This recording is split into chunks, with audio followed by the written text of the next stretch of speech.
Bonjour et bienvenue dans cette toute nouvelle vidéo pour les croyants en spécialité physique.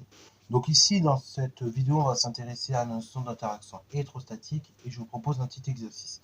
Alors petit exercice donc que vous pourrez refaire assez facilement parce qu'en fait tout simplement si vous voulez vous le refaire, non seulement il y a la correction et en plus vous pourrez très facilement le retrouver en ligne.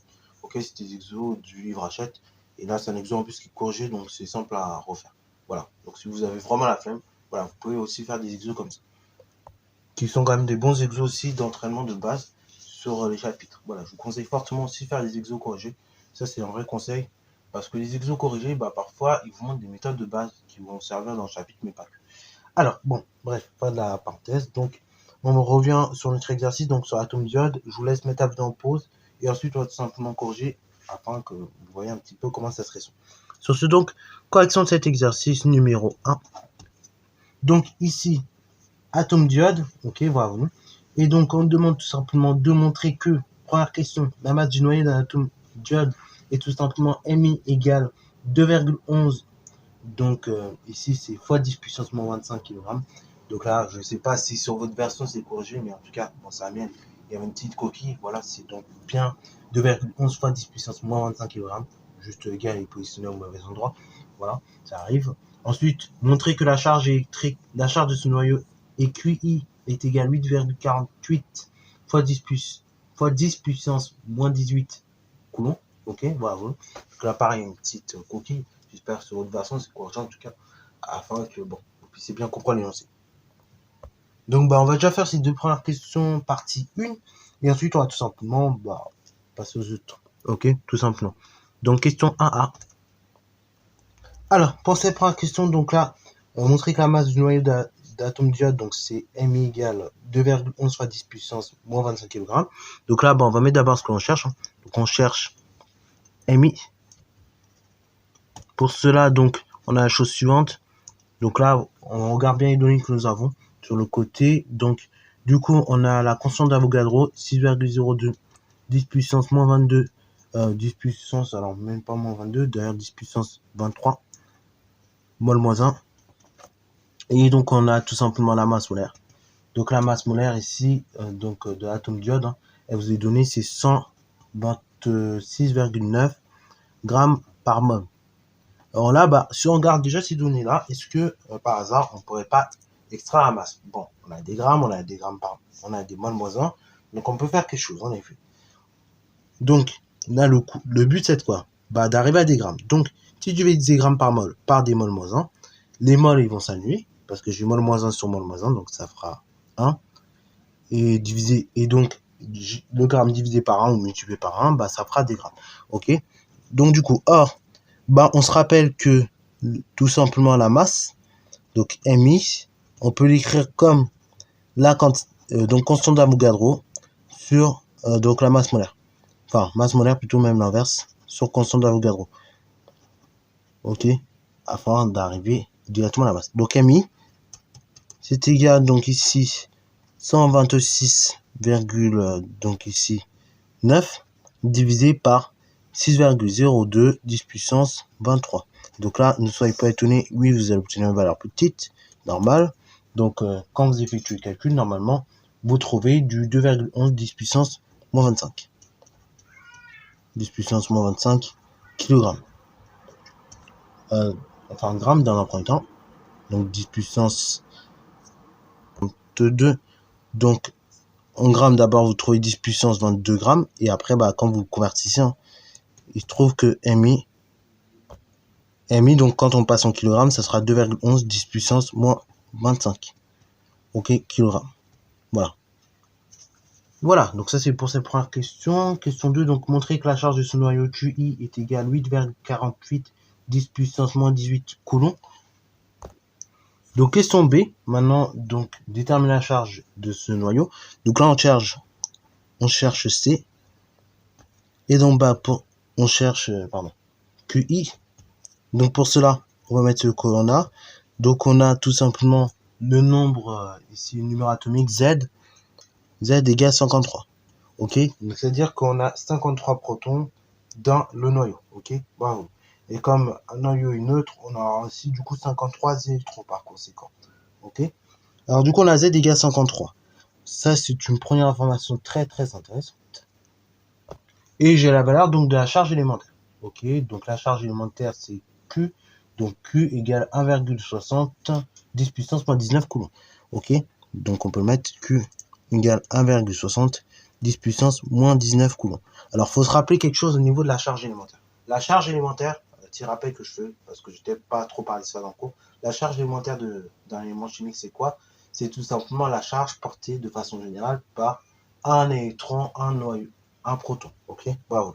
Donc du coup, bah là comme j'ai 53 tout simplement électrons et protons, comme on est dans un atome, on peut donc dire que or QI, la charge globale, ça va être donc le numéro atomique multiplié par Q.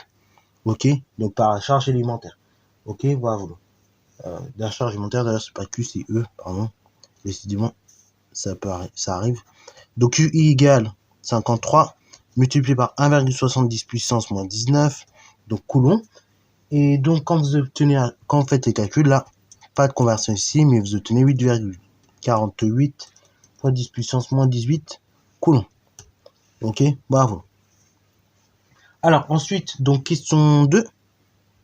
Question 2, donc on nous dit quoi? On nous dit que tout simplement les électrons périphériques de cet atome se trouvent à une distance moyenne D est égale à 140 picomètres. On nous rappelle que 1 picomètre c'est 10 puissance moins 12 mètres dans les données, donc à une distance de 140 picomètres du centre de noyau. Et donc un électron possède une masse ME et de charge électrique QE est égal à moins E, donc moins la charge élémentaire. Écrire donc l'expression vectorielle de la charge de la force de gravitation s'exerçant donc entre le noyau et un électron périphérique, puis calculer sa valeur. Ensuite, écrire l'expression vectorielle de la force électrostatique s'exerçant entre le noyau et un électron périphérique, puis calculer sa valeur. Et ensuite, donc, troisième question. Donc, il s'agira tout simplement de voir quelle interaction qui domine le plus à l'échelle de l'atome. Donc, bah, c'est parti, mon kiki. Question 2A. Donc, il nous faut la valeur de la force de gravitation. Alors, d'abord, on va l'écrire vectoriellement. C'est ce qu'il nous demande. Donc l'écriture vectorielle, bah, ça sera avec des vecteurs. Donc ça sera FG est égal. Donc ici, ça sera G fois tout simplement la masse de notre atome. Ok, voilà. Donc MI que je multiplie par la masse du second élément, que je multiplie donc par ME. Ok, voilà, la masse d'un seul électron. Et que je divise par la distance qui les sépare au carré. Ok, suivant un vecteur unitaire U. Là, c'est l'écriture vectorielle. Donc, nous, on va l'écrire ça avec les données classiques, donc, pour faire le calcul. Donc là, comme FG et le vecteur U sont collinaires et de même sens, bah, juste, je vais pas me casser la tête, je recopie tout, sauf le vecteur U et environ une flèche. Donc, ça fait FG est égal G fois la masse, tout simplement, de l'iode, multiplié par la masse de l'électron, divisé par la distance qui sépare au carré.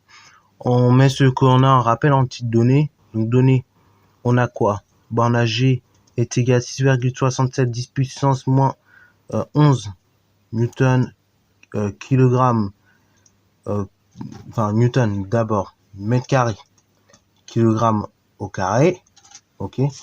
On a ensuite donc la masse tout simplement de l'iode. Donc la masse de l'iode c'est 2,11 10 puissance moins 25 kg. Et ensuite donc on a la masse de l'électron. Donc masse de l'électron, il vous était rappelé de mémoire. Hein. Donc la masse de l'électron, oui, effectivement, c'était rappelé, c'est 9,11 ou 9,1. Donc là, 9,1, on va prendre plutôt 10 puissance moins 31 kg. Voilà, donc j'ai tout ce qu'il faut. Ah oui, et la distance dernièrement. Donc la distance qui sépare les deux, donc ici c'est 140 picomètres. Je dois la convertir en mètres, donc ça fait 140, 10 puissance moins 12 mètres. Je me casse pas la tête. Hein. Bon, bah c'est parti mon kiki, j'effectue le calcul, donc je trouve FG est égal 10,67 10 puissance moins 11 multiplié par la masse, donc le iode. Masse de l'iode, on a dit c'est 2,11 10 puissance moins 25 kg multiplié par masse tout simplement d'un électron, puisqu'on veut étudier l'interaction entre l'atome et donc l'électron. Donc c'est 9,1 10 puissance moins 31 kg. Donc là c'est bon. Divisé par la distance qui sépare au carré, donc là attention, c'est 140 10 puissance moins 12 mètres que j'élève de tout au carré. Donc ça fait Fg est égal à la chose suivante. Donc là, si vous effectuez le calcul, vous trouvez avec le bon nombre de chiffres significatifs. Donc là, on arrondira à 2 chiffres significatifs. 6,5 fois 10 puissance ici, moins 46 newtons. Donc ça, c'est pour la force de gravitation. Ensuite, deuxième chose, c'est la force, tout simplement, électrostatique qui va s'exercer entre le noyau et un électron périphérique. Donc, la valeur de la force électrostatique. Donc, vectoriellement, donc Fe, ce sera égal à la chose suivante. Donc, ce sera tout simplement, on rappelle la constante de Coulomb. Donc, ici, qu'on écrit K fois tout simplement la charge portée par l'atome multiplié par la charge de l'électron divisé par la distance qui les sépare au carré suivant un vecteur unitaire U. Ce qui fait donc Fe égale la chose suivante, donc là en valeur, ce sera K multiplié par la charge portée par l'atome multiplié par la charge de l'électron divisé par la distance qui les sépare au carré. Ici, bien évidemment, tout ça en valeur absolue pour faire le calcul. Donc là, c'est valeur absolue, bien évidemment, parce que les valeurs doivent rester positives. Donc valeur absolue de chacune des charges. Au niveau des charges, donc ici, pour y donner, on reprend les mêmes données de distance. Je vais juste écrire les données nouvelles. Donc les données nouvelles, c'est quoi? Enfin, même on va tout réécrire. On va pas être fainéant. Donc K, c'est quoi? C'est 9,0 10 puissance. Donc ici, 9. Donc là, on est en newton mètre carré par kilogramme au carré. Ok. Ensuite, donc, on a QI. QI, on l'a déterminé question 1B. Donc, c'est 8,48 10 puissance moins 18 coulombs. On a donc la valeur donc de la charge d'un électron. Ok, donc la valeur de la charge d'un électron, c'est QE, ok, qui est égal à moins E, c'est-à-dire donc moins 1,60 10 puissance moins 19 coulombs. Ok, c'est négatif la valeur puisqu'on est en présence d'un électron. Et enfin donc QI, QE, c'est bon. La distance qui sépare, donc là ça fait du 140 10 puissance moins 12, on a dit tout à l'heure, mètres, qui est égal aussi 140 picomètres, c'est la même chose.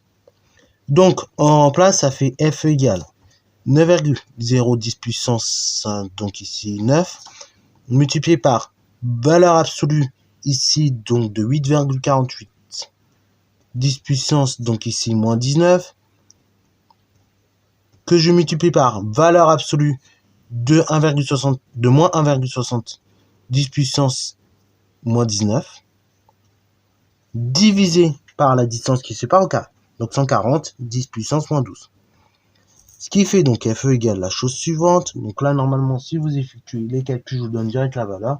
On trouve 6,2 10 puissance moins 2 newton. Ok, ce qui est nettement inférieur, enfin nettement supérieur plutôt, à cette valeur-là. Alors du coup, quelle est la force qui va le plus dominer? Donc l'interaction plus prédominante sur l'atome. Et du coup, je pense que vous aurez deviné sans même faire de calcul, il s'agit de tout simplement l'interaction électrostatique. Cependant, nous on va le démontrer. On va le démontrer, donc là on va être obligé de passer par un calcul. Pour cela, donc on calcule pour cela le rapport qu'il existe entre la force électrostatique et donc tout simplement la force de gravitation, Fg. Donc Fg sur Fe sur Fg. Et donc quand on fait le rapport, ça donne 6,2 10 puissance moins 2 sur 6,5 10 puissance moins 46. Ce qui fera donc, si vous effectuez le rapport, 9,5 10 puissance 38. Ok, donc 10 puissance 38, à peu près équivalent à 10 puissance 39. Donc du coup, ça veut dire quoi? Ça veut dire que la force électrostatique est 10,39, enfin 10 exposant 39 fois plus forte que la force de gravitation. C'est énorme. Je sais même pas si vous arrivez à vous imaginer le truc, quoi. 10 puissance 39, c'est inimaginable le truc. C'est pas 100 fois, c'est pas 1000 fois, c'est même pas 1 million de fois, c'est même pas 1 milliard de fois. Ici, c'est 10 exposant 39 fois plus fort. C'est énorme. 10 exposant 39, bon, pour rester, vous le faire imaginer, comment on peut l'imaginer? C'est comme si je prenais 1 milliard, et en gros, je l'élevais à l'exposant 4. Et encore, c'est même pas suffisant, parce que ça fait 10 puissance 36, c'est pas 10 puissance 39. Bon, vous voyez un peu le délire, c'est énorme. C'est vraiment énorme, énorme, énorme, énorme. Voilà. Donc ici, tout simplement, on peut mettre Fg domine à l'échelle F plutôt, c'est la force électrostatique à l'échelle atomique. Alors ça ne veut pas dire que la force Ça veut pas dire que la force de gravitation n'existe pas. Vous avez bien vu. C'est juste qu'elle est infime par rapport à la force de gravitation. Et c'est bien pour ça que ça fait... Et donc, c'est pareil pour l'interaction faible et forte. En fait, au sein de ces 4 interactions-là, bien évidemment, l'une est présente dans l'autre. Ok. Par exemple, quand on a une interaction forte ou faible, on peut avoir parfois donc, des interactions gravitationnelles, mais c'est juste qu'elles seront moins fortes que le reste. Ok. Elles seront moins dominantes dans certains cas. Voilà, donc sur ce, c'est la fin de cette petite vidéo qui, encore une fois, va vous servir si vous voulez vous préparer à la terminale, mais bien réussir également votre année moyen pour ceux qui me regardent en cours d'année. Donc voilà, j'espère qu'elle t'a plu. Comme d'habitude, n'hésite pas à la liker, commenter et balancer à toi en mathématiques et en sciences.